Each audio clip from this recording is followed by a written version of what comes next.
unfortunately, Ice Cube could not be with us. I said, that's really.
Well, good Thursday morning, everyone. I'm Russ Riesinger. I hope your day's off to a good start. We want to thank you for making WTOC your choice for news. We've got some breaking news coming into the newsroom right now. The Queen of Soul, Aretha Franklin, has passed away. Of course, Franklin sang with really a matchless style on classics such as Think and her signature song, Respect.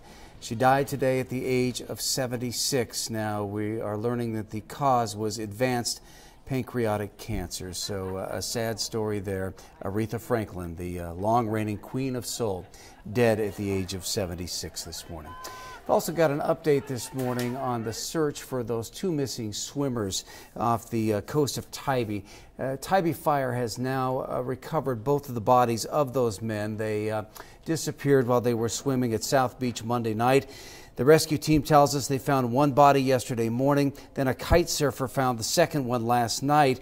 We're told both of those men were visiting from Atlanta. They've now been identified as Montel Newton and Kewan Benson.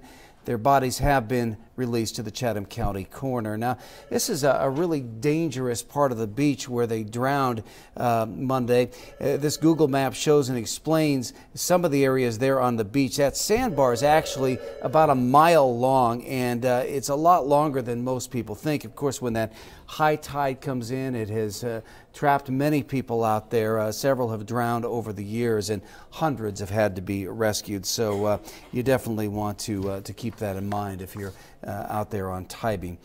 Passengers had to be quarantined on the runway at the Nashville airport this morning after a passenger got sick there. Former Arkansas Governor Mike Huckabee was on that flight from Los Angeles, tweeting about the situation at the time. Passengers were held on board for about 2 hours while crews determined whether they were exposed to that illness. And we still haven't learned what the illness actually was. The plane has been taken to a remote part of the airport where it will now be cleaned before going back into service. Chatham County family is without a home right now. It was destroyed by fire in just a matter of minutes yesterday. My wife was watching TV and I looked up at the house seen flames coming out the back bedroom. I was thinking we gotta hurry, we gotta make this quick because the fire is on. Joey Prosser and his wife were able to get out of that home without getting hurt, and firefighters responded quickly to fight the flames, but they weren't fast enough. It spread very quickly in that mobile home there, and the Prossers lost all of their belongings. Prosser says he thinks that fire started at a fuse box in the back bedroom. Firefighters are still investigating and have not released the exact cause at this moment. The Savannah police officer who was murdered out on Wilmington Island, the funeral will be held tomorrow, or make that on Saturday, excuse me. A public viewing for Corporal Louis Molina will be held tomorrow from 4 to 7 p.m. That'll be at the Adams Funeral Services there on Stevenson Avenue. The funeral is Saturday at Kingdom Life Christian Fellowship. There's no word yet on arrangements for Molina's wife, Akia. Chatham County Police say that Akia's brother, 16-year-old Michael Barber, stabbed that couple Monday morning. He is now being charged with 2 counts of felony murder. Just a real tragic story there. Well, heads of emergency services and local government came together to give an update on the E911 operations from the city of Savannah being turned over to Chatham County. That transition is due to happen in January. Right now, the county and an E911 Executive Advisory Board is working with a 911 consulting agency to implement new technology and establish best practices to improve those services across the county. Once completed, the county will house the E911 operation in the new Emergency Operations Center that is being built near the Savannah Hilton Head International Airport. Well, the Beaufort County School District has been subpoenaed 3 times now by the FBI. The third subpoena asks for the records of Jeff Moss, his personnel file, and also information about him and the district's connection to some 30 other companies. Now, the first 2 subpoenas ask for information regarding the construction of May River High School and River Edge Academy. The most recent subpoena requests the personnel file of former Superintendent Moss. Moss and the school system reached a mutual agreement for his resignation back in May before this subpoena. The school system claims they have no knowledge of the investigation, but they say they are complying with the FBI. We did not know that was coming. Was there a red flag on your end of any sort of suspicious activity? Nothing on my end. You never saw anything? Nothing. And again, Moss has since resigned. In his 5 years with the district, Moss violated state ethics twice, suffered 2 failed referendums, and now faces this ongoing FBI investigation. It's unclear if the investigation into Moss is connected to the subpoenas into the construction of these 2 Bluffton schools.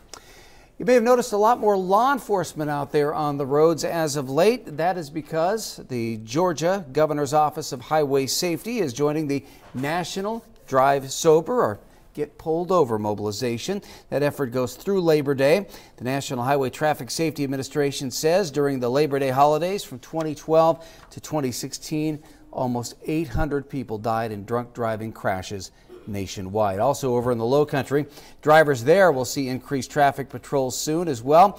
The Beaufort County Police Department is participating in the Department of Public Safety's 2018 Labor Day Sober or Slammer campaign. During Labor Day weekend and even a little bit before, Beaufort police say you will see more officers out on the roads, especially during the evening and at night. Well, it's almost time for another Storm Chaser Friday. We'd like to invite you out to meet some members of our weather team. The WTOC First Alert Weather Team will be in Richmond Hill tomorrow for this week's event. So you can bring the whole family, come out, meet some of our weather team. They'll be at the Richmond Hill Pharmacy from 4 until 7:30 p.m. We look forward to seeing you there, and hopefully the weather will be good for that. Let's take a live look outside right now and see how it looks. Pretty nice from that shot. I think that's from our Beaufort Memorial Sky Cam on this Thursday morning. We've got another chance of those afternoon showers coming up today. Kind of a broken record there with that. It seems like almost every afternoon around here we've had at least a chance of that. And Cutter will be here at 11 o'clock. He'll fill you in on the forecast. Also take a look at what's ahead for the weekend. I'd appreciate you following me on Facebook. It's WTOC Russ Riesinger. I hope you have a great day. We'll see you at 11.